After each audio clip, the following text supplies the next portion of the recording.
Good morning.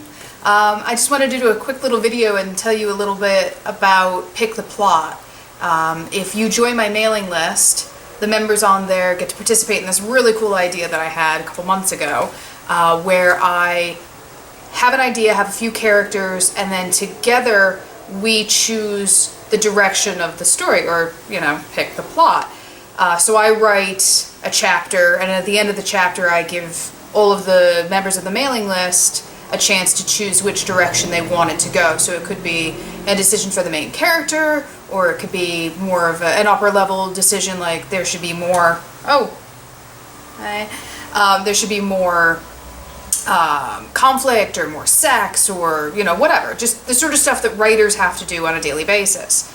And sometimes I have a little difficulty getting it out every week, and I wanted to explain why, because it dawned on me that I'm trying to do something very different from what I'm doing normally. So, number one, I'm lazy. No, that's not really it. I try and get the latest chapter out every Tuesday and give people a chance to vote, and then the decision comes in on Thursday.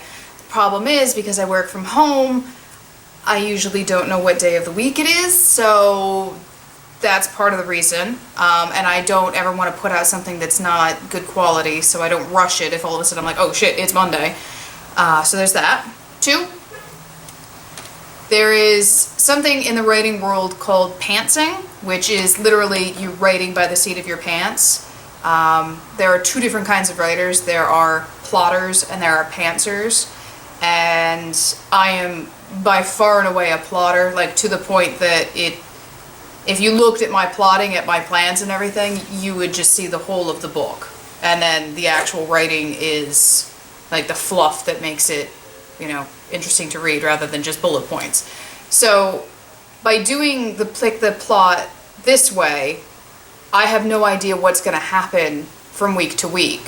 So it's difficult for me to try and sit there every week and come up with something that's going to be interesting and creative just off the seat of my pants. So that's one reason. It's not an excuse, but it's just a different way of doing it that I'm not quite used to. Reason three,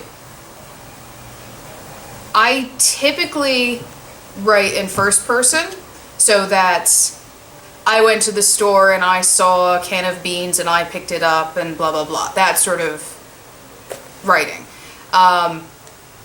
This story, and I'm not sure why I chose it this way, but now I have, and I'm gotta roll with it. I've done in third person, so that's when the narrator is describing things from more of a top-down view. So Ava went to the store and picked up a can of beans, and she looked at the label and, etc.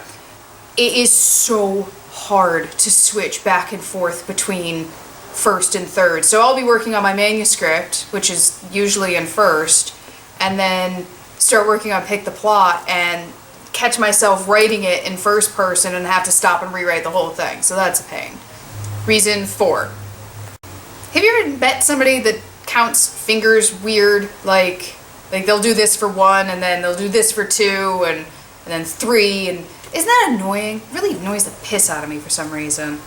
It's like, why did you make that more complicated than it has to? There is a rhythm to how you do the number. Anyway, so my fourth reason is I write very quickly because I've trained myself not to sit and dwell on every single sentence, making sure that it's perfect.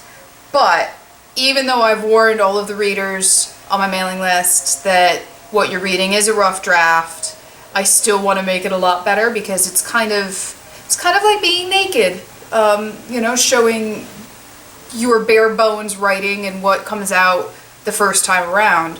There's a saying in writing, again, that writing is rewriting, and that is absolutely true. I go through my manuscripts sometimes 6-7 times to make sure that the sentences are exactly the way that I want them to be. So to give you the very first run through of a story is very nerve-wracking.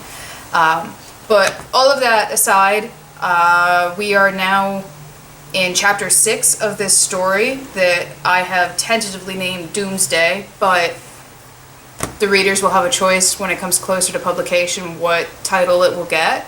And if you want to participate, then sign up for the Adele Huxley mailing list, and hopefully every Tuesday, maybe Wednesday, sometimes Fridays, you will get the next chapter in your mailbox and be given the chance to vote on how you want the story to go next, which I think is pretty cool. I have fun doing it, even though I can't stick to a schedule apparently.